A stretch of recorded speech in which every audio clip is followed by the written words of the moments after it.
So in today's video I want to give you guys some herping tips for 2019 that I guarantee you, if you take these tips and you utilize them right now while we're a few months out from the herping season, you will set yourself up for one of the best, if not the best, herping season that you've had in a long time, if ever.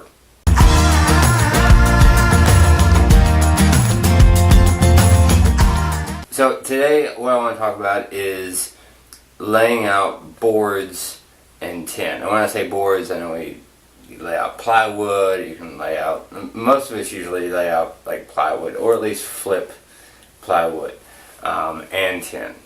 And the reason I give you guys these tips right now is because if you go ahead and lay these boards and this tin out right now, then that gives it time. You don't want to just, when spring comes, lay out the boards and then come back the next day and then flip it over, because you're probably not going to find anything there. If you do it now and give it some time till when spring comes around, then your chances of finding a snake or a herp under there is a whole lot better. Reptiles are cold-blooded, so their body temperature is regulated by the outside elements. The reason why when we flip boards and tin we find snakes and reptiles under there is because of two things.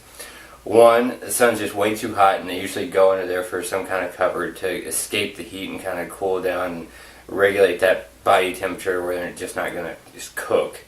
And two, the night comes and it cools down really quickly, but those boards and that tin still has some heat to it, and they go and they absorb that heat that's still kind of radiating off of those boards and tin. This is going to vary for wherever you're living at, because, you know, a lot of things I'm going to be talking about, because I'm living on the East Coast, well, east side of the United States, like Kentucky. I'm getting ready to move down to Tennessee, so mountainous areas. If you're living out in this area, like mountainous kind of areas, at the edge of like tree lines or the forest, great place to lay boards. Now you don't want to lay, the reason I say boards and not tin is because you don't want to lay tin out in the open, because, you know, like I just said, those snakes and those reptiles go under there to escape the heat a lot of the time. So if you're laying out tin, like metal is going to absorb heat a lot quicker and get a lot hotter than a piece of plywood is. The snakes probably aren't going to go under there because it's going to be like going straight into an oven if you just have tin laying out in the open. So you want to use boards in like your big open areas around like barns, or like I said, the edge of tree lines, at the edge of the forest. And you want to use your tin, lay that out. If you know some den sites, lay them out around in that area.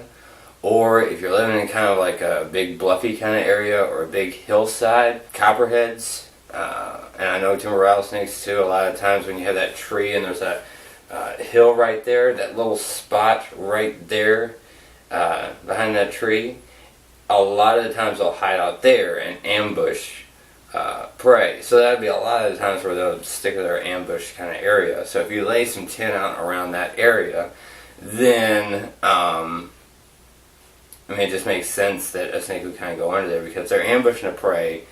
You know, a snake is most vulnerable when it's in the process of eating or when it's just eating a meal. That's why whenever you find a snake that has a big bulging stomach, it gets stressed out, it'll regurgitate it because it's just trying to escape. And whenever they're digesting all that food, it takes so much energy to digest that food. So if you lay out the tin in the woods and everything, not only are you heightening your chances of a snake going under there because it's not going to be as hot, because you have the canopy of the forest and all the leaves and stuff blocking a lot of that sunlight, but still allowing some of it to come through to warm it up. They can eat and then go under there and kind of rest, relax, and digest their food in kind of a safe area and a structure that they can protect themselves under. You want to go and like map out some places kind of where there's like a big area where the sun is usually there like midday, and it's usually there for a good while. That's a good spot to lay tin. I know I've done that before down in the woods. I've laid it out there, and what will happen is over the course of the day it'll heat up really, really good because it's just getting direct sunlight. And then I'll go out there around dusk and around the nighttime, sometimes in the middle of the night, and it'll still be warm, but especially in the springtime when that temperature cools down, it'll still have that heat. So I'll flip it at night, like flipping tin at night and finding a snake under there is the coolest experience ever.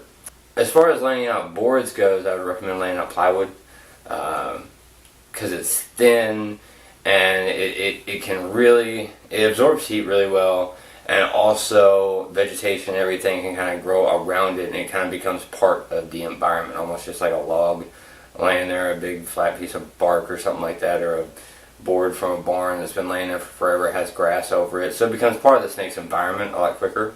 So it's not as foreign to the snake, so they're more likely to go under there for ambushing prey or just cooling off in the midday sun.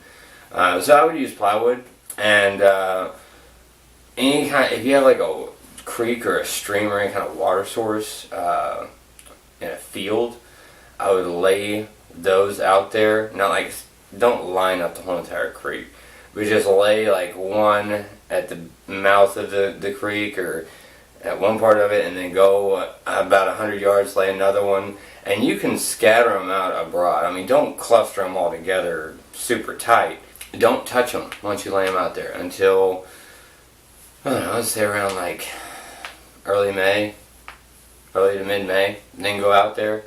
I go out and check them around then. But yeah, if you guys go ahead and utilize those tips right now, go ahead and lay that out right now, then I guarantee you when you go out there in the spring, and when the herping season starts, you go to flipping stuff, I guarantee you your chances of finding stuff under there are going to be a whole lot better. And it's kind of like a cheating way for herpers to find herps. But, you know, we do what we got to do to see the creatures we want to see. Let me know if you like this video, give it a thumbs up. Leave a comment, let me know if you guys, because I have some other ideas from tips and stuff too. I thought about maybe doing a couple more videos about this. Let me know in the comments if you think be something cool that you guys want to see, and yeah, I look forward to the herping season 2019. It's going to be awesome. It really is.